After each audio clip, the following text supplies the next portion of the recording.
and welcome back. Welcome back to my channel for this bonus edition of the psychology of manipulation. And tonight's topic, as promised, is the narcissist. Now, we're going to get straight into it, but I would like to greet each and every one of you. Happy weekend. Happy weekend to each and every one of you. Prayerfully, you had a productive, peaceful week. Give yourselves a round of applause, as always, for making it to and through another day, because as we know, each day is truly a blessing. And I swear this week, as I said, each day is a blessing. So give yourselves a round of applause for making it through. We're forging ahead already. We are in the middle of May. So this is a series of the psychology of manipulation, but in the last video that we covered, I said that we were going to do a bonus edition, and it is called The Narcissist. So without further delay, let's get into that. For those of you that have been following me, thank you so very much. And if you're new to this channel, please consider giving this a thumbs up. And again, if you're new, consider subscribing as well. But more importantly, comment. I enjoy reading the comments. So let's get right into the narcissist. What is a narcissist? What is narcissism?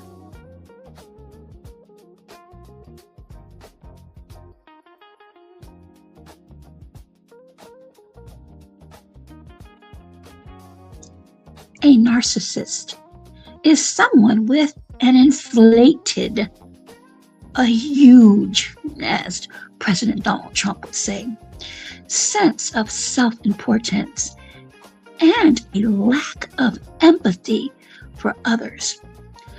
A grandiose sense of self. A constant emphasis on constant need for admiration. They exploit others, and their behavior includes a arrogant and haughty trait. And if you go by the Bible, for those of you that are believers, the Bible speaks about the haughty behavior. We'll get into that at a later time, but I just wanted to go over the narcissist. Now we're going to listen to a couple of clips of Dr. Phil. I think most of you are familiar with Dr. Phil, and we're going to listen to a little bit of an audio of someone who was actually diagnosed with NPD, or narcissistic personality disorder. Now, many times when you hear the word narcissist or narcissism, people liken that to those who believe that they are the best.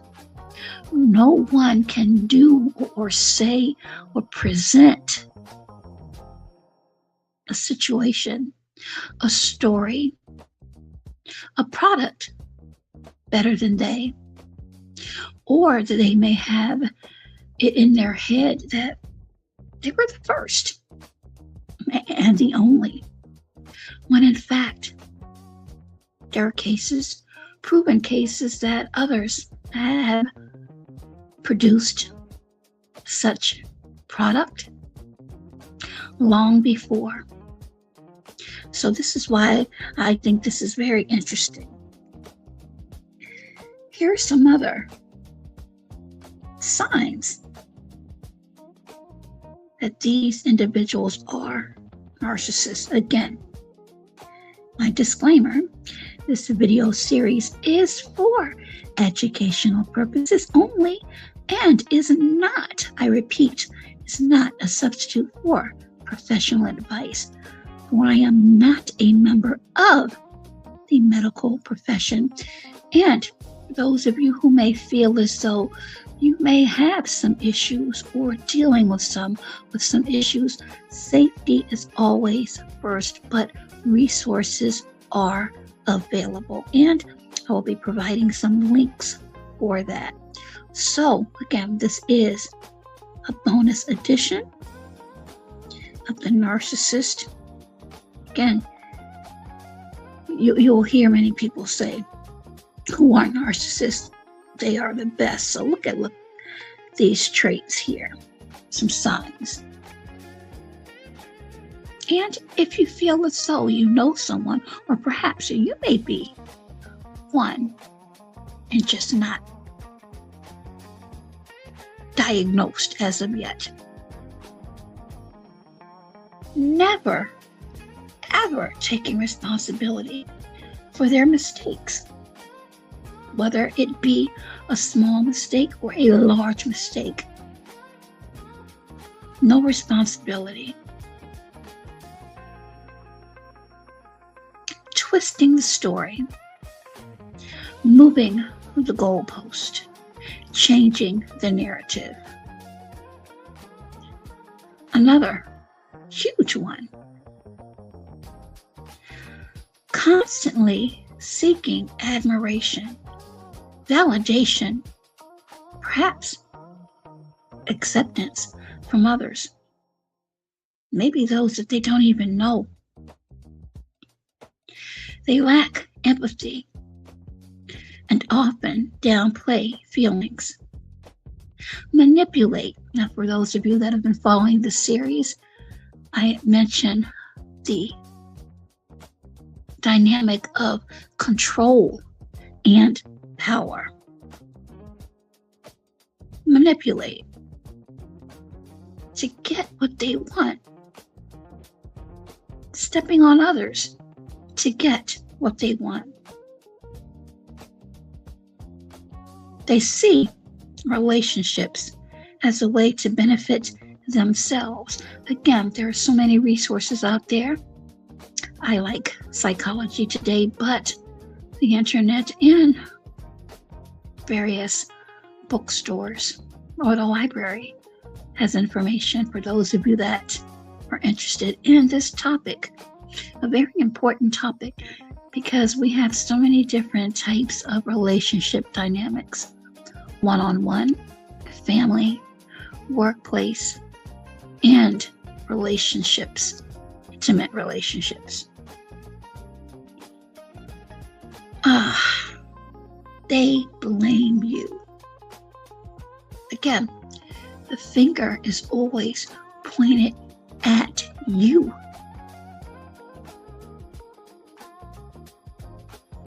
This one right here is very important. And in my opinion, and this is just an opinion,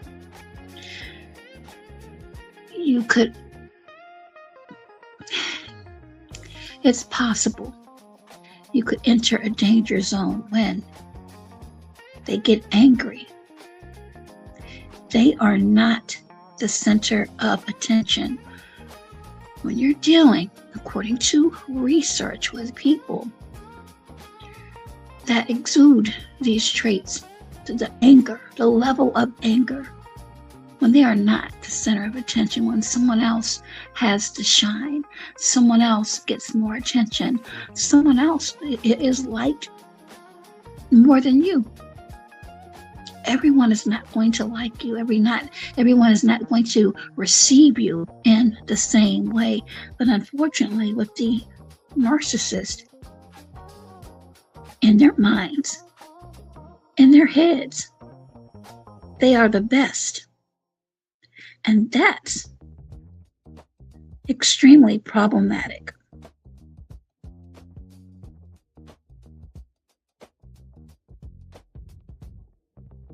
Again, this is for educational purposes only, and with the influx of issues people have, I think it's very important to discuss. And again, there will be links available. But again, if you're feeling as though you're experiencing issues, make sure that you are safe.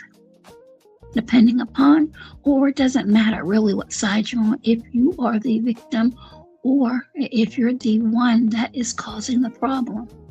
Seek help. It's out there. There are many people that also feel as though it's spiritual, and oftentimes it may be. I know I had a situation with someone years ago, and I swear the anger, sometimes their eyes almost looked black. It was almost like I was dealing and listening and looking at a demon. Have you ever experienced that? So we're going to listen to a couple of clips, and then we're going to go into the audio. This first one is of Dr. Phil. And again, welcome to this bonus edition of The Narcissist.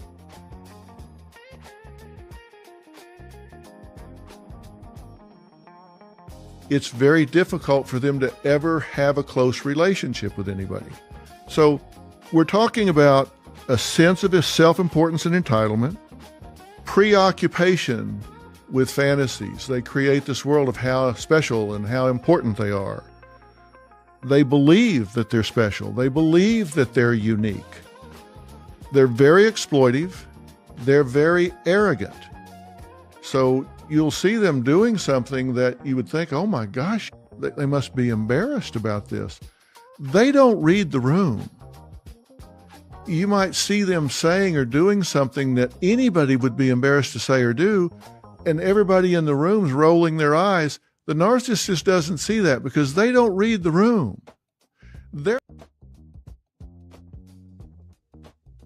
Have you ever been in a relationship? Are you in a relationship now with someone with those same exact traits that Dr. Phil just spoke about? They may say something that could be extremely embarrassing, but the narcissist doesn't even realize that because they don't read the room. They don't read the room. Next clip. Both a narcissist and a psychopath can be manipulative and lack empathy, but the reason why they do what they do is completely different. First, let's talk about the narcissist. Their whole world is built around their very fragile ego. They are addicted to your attention, your praise, and your envy. They need you to constantly tell them how great they are. Their biggest fear is being ignored or seen as average, and they will get nasty to protect their ego if they feel threatened. Now, the psychopath. They don't need you to admire them. They just see your admiration as a tool they can use. They aren't driven by ego. They are driven by a need for excitement and power. Because the fear center in their brain is turned way down, they are literally fearless. They aren't afraid of getting caught, and they definitely aren't afraid of hurting your feelings. So here's the terrifying difference. When a narcissist is cruel, it's usually an emotional outburst to protect their own fragile self-worth. But when a psychopath is cruel, it's often a cold, calculated act.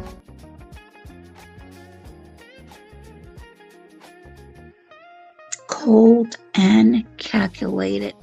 Now, dealing with the narcissist, yes, according to research and studies,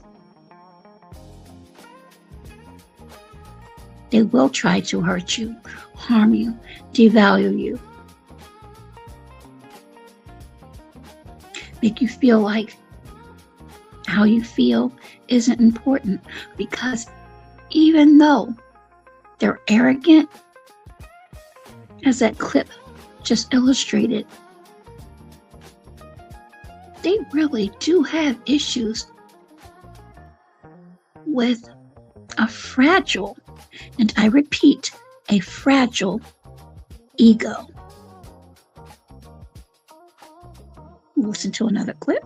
Describe. That's the classic kind of egotistical, attention-seeking, entitled narcissist. The second category that I like to break out are what I call the malignant narcissists. They seek to hurt people. They use that arrogance. They use that entitlement. They use that to wreck people's lives. The third category is a very interesting group. It's called the covert narcissist. The covert narcissist is one that likes to play the victim role. They're blamers.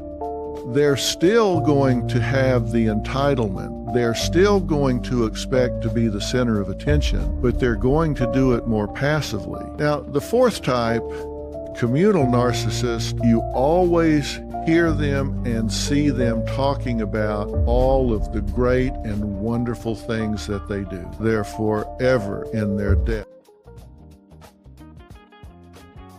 Absolutely. So now we're going to pivot to an interview with Lee Hammock, who was diagnosed with NPD. And he's going to speak a little bit about his diagnoses. I think you will be very interested in this. Again, this is courtesy of 7 News Australia, and this is the audio of an interview with Lee. So some of the traits of NPD are, a grandiose sense of self. Like most narcissistic people think that they are better than other people just because they are themselves. That I'm better than you because I'm me. There might not be any kind of qualification behind that. It's just, I'm better than you because I am me and you are not. How many people do you know, or how many people have you heard, and you can leave it in the comment section, that has said this, have expressed this? I'm better than you, no matter what qualifications the other person may have. The narcissist believes that they are better no matter what. Again, you're listening to the voice of Lee Hammock. This is courtesy of 7 News Australia, and it's entitled, I'm a Narcissist. What life is really like. A lot of times narcissistic people believe that way right there. Another one is delusions of grandeur, thinking that we deserve more just because of who we are as well. Another perfect point. How many people do you know of, or have you heard feel and illustrate or boast that they deserve more, that they should be getting a certain amount of admiration or a certain amount of award or reward, that they're entitled to that? Think about it. We think we deserve to be, president of the United States or of any prime minister of a country or something like that, just because we are ourselves again and things like that. Sensitivity to criticism. Like when you're dealing with a narcissistic person, toxic person, whatever, there's no such thing as constructive criticism. It's all criticism. It all hurts. You can't correct me in any type of way without me feeling like you are attacking me personally and things like that. Those are just a few. And absolutely, again, the attacks. You can criticize, but when the criticism, when that pendulum of criticism comes back to you, meaning the narcissist, receives it as an attack. This is very real. Off the top of my head, there's a few more, but those are typically the ones that kind of come out first. Hang on, that sounds like quite a few people I know. So most people have narcissistic traits just for survival and things like that, just for perseverance and surviving in today's world. Most people are not in just today's world, just surviving the planet Earth. Most people have narcissistic traits of just persevering and protecting themselves anyway. But the personality disorder is diagnosed. I think there's 0.5% of 1% of the population that is clinically diagnosed with narcissistic personality disorder. Of course, there are more narcissists out there than what is diagnosed because. So Lee Hammock is saying there are more narcissists out there that have been that haven't been diagnosed. Again, you're listening to Lee Hammock, who has been diagnosed with narcissistic personality disorder, or often known as NPD. N as in Nancy, P as in Paul, D as in David. Because most people don't go get diagnosed. Most narcissists are not going to go sit in the therapist chair and let a therapist or psychologist or whoever tell them that something is wrong with them and things like that. So there's a difference. So everybody has narcissistic traits and tendencies, but the personality disorder is different because it's pervasive. It's a pattern of toxic behaviors and things like that. And that is key. There is a pattern of toxic behavior. According to research and studies, and you can find a wealth of information on the internet, again, Psychology Today, if you go to the library, or if you have some books on this subject, where there are individuals, they're not going to be receptive of seeking therapy. It may take something very catastrophic, or it may be where their relationship is on the line. And even with that, it may not be, it depends on how far it's gone on. I believe in people can change, but they must want to change and be prepared to do the work. Self-destructive behaviors and things of that nature right there. So what's the hardest thing about being a narcissist? I feel like you're not in control. You're not in control of who you are or what you're doing. You are not in control. Again, this is an interview with Lee Hammock, who has been diagnosed as a narcissist, and he mentioned feeling like you're not in control. You are present of who you are. Like, I'm present of who I am, but not all the time of what I'm doing or why I'm doing the things that I do. Sometimes it feels like I'm on autopilot. Like I'm here, I'm present, I can see you, like I'm talking to you right now. But sometimes it's like my body is moving by itself, my hands move by itself, and my mouth is speaking by itself sometimes. Are there any benefits to being a narcissist? So this is gonna sound crazy, I know. So the question was, are there any benefits to being a narcissist? What are the benefits of being a narcissist? Is kind of like one of those questions, like, how can you benefit from being a narcissist? So I feel like the biggest benefit for me and what I do is that I can, I honestly think the benefit for me right now is my lack of empathy, my lack of, honestly, it sounds weird, but it allows me to connect to people more on a logical level and explain to them on a logical level, as opposed to getting emotions involved in it. Because I think a lot of people, when you get emotions too involved in it, it dilutes your thought process. It dilutes your reactions and things like that. So if I'm coming here from a lack of empathy and a lack of connection, I can take a step back and look at the situation. I can analyze the situation, especially in somebody else's life, and give them reasonable, logical information from a perspective of a narcissist or a person that they're dealing with. So I feel like that's actually I've made my weakness into a strength now with my platform and stuff like that. So he's saying that he has made this weakness into a strength and has been able to reach people.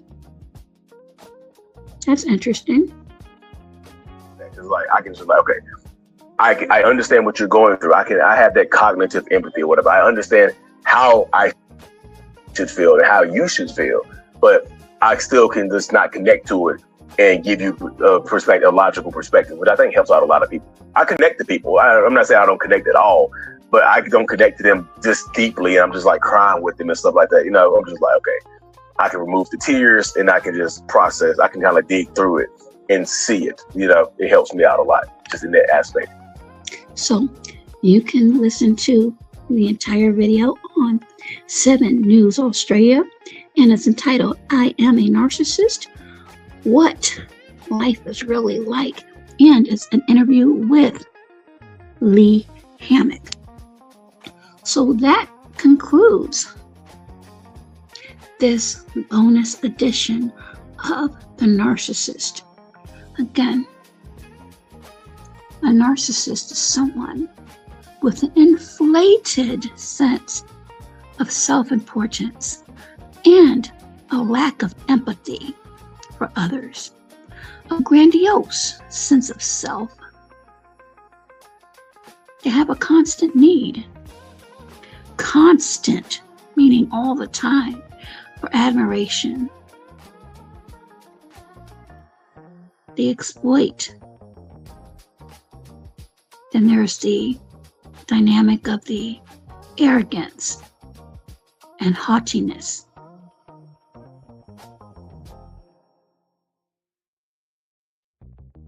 Again, another thing is, red flag. I'm the best. I'm the first. I am the only.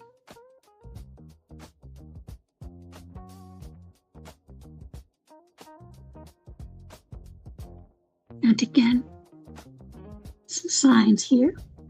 There are more, but these are the main ones that I extrapolated from some research.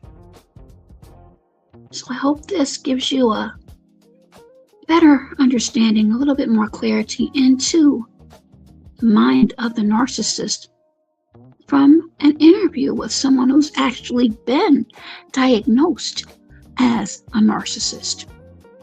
Again, you can find that on 7 News Australia. And the gentleman's name is Lee Hammock. Thank you so much for tuning in to this bonus edition of The Psychology of Manipulation, where we discussed the narcissist.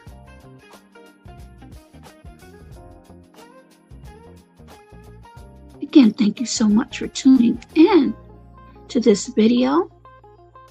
Those of you that have been following the series, I thank you so much. And if you would be so kind, please make sure that you drop a like. If you're new, consider subscribing. And please leave your comments, your thoughts, your opinions. Until next video, please, please, please be safe, be well, and be healthier.